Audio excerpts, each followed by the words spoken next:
9 mètres carrés pour 3 personnes, des matelas rajoutés en plus à même le sol, ou encore des toilettes et des douches moisies. Ça, ce sont des images de prison, et pas n'importe lesquelles, nos prisons. Oui, les prisons en France. Et la situation touche les détenus évidemment, mais aussi les gardiens de prison, qui font donc grève un peu partout en France. Mais alors, pourquoi nos prisons sont devenues un enfer ?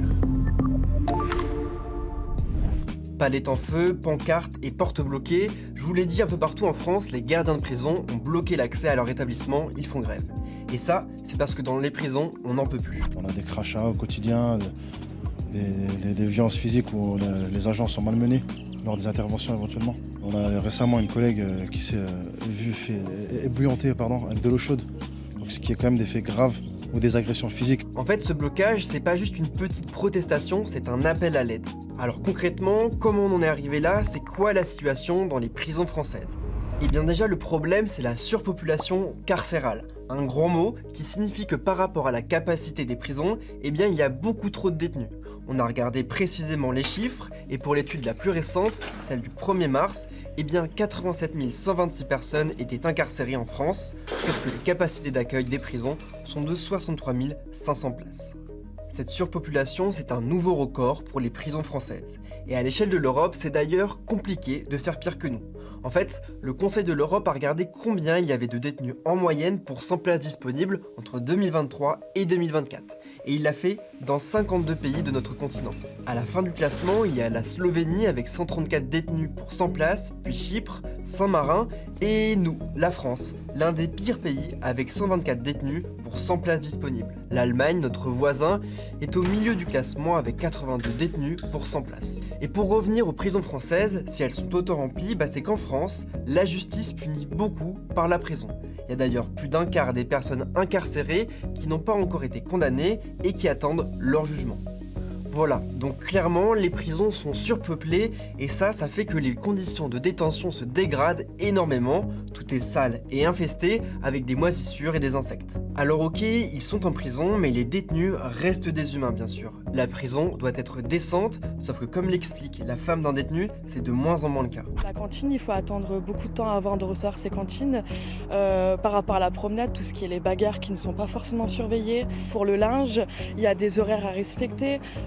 L'attente pour aller au parloir, c'est quand même assez long. Et cette situation, elle touche toute la prison, y compris les gardiens. Mais du coup, ils souffrent de quoi précisément les surveillants et les surveillantes? Eh bien le problème, c'est qu'il y a trop de prisonniers à surveiller pour trop peu de gardiens qui font déjà beaucoup d'heures supplémentaires. Surtout que les mauvaises conditions de vie des détenus, eh bien ça augmente les tensions dans la prison et donc ça augmente les risques de violence. Et en cas de bagarre, eh bien les gardiens doivent les maîtriser, sauf que ça devient aussi plus dangereux pour eux à cause du manque de moyens. En France, il manque 5000 gardiens. Bah oui, un travail dangereux ça attire moins, ou alors faudrait gagner plus. Actuellement, le salaire est d'environ 2000 € par mois. Bref, tout ça, ça fait que les surveillants n'en peuvent plus. Bon bah alors, qu'est-ce qu'on peut faire? Eh bien pour la députée Clémentine Autain, la solution est claire. Il faut que les alternatives à la prison, à l'enfermement, et je pense en particulier au bracelet électronique, soient des solutions beaucoup plus utilisées et mises en œuvre. En principe, ça devrait déjà être le cas. Le code pénal prévoit que la prison soit une mesure de dernier recours, mais dans les faits, ça reste très utilisé. Pourtant, on ne manque pas de solution alternative.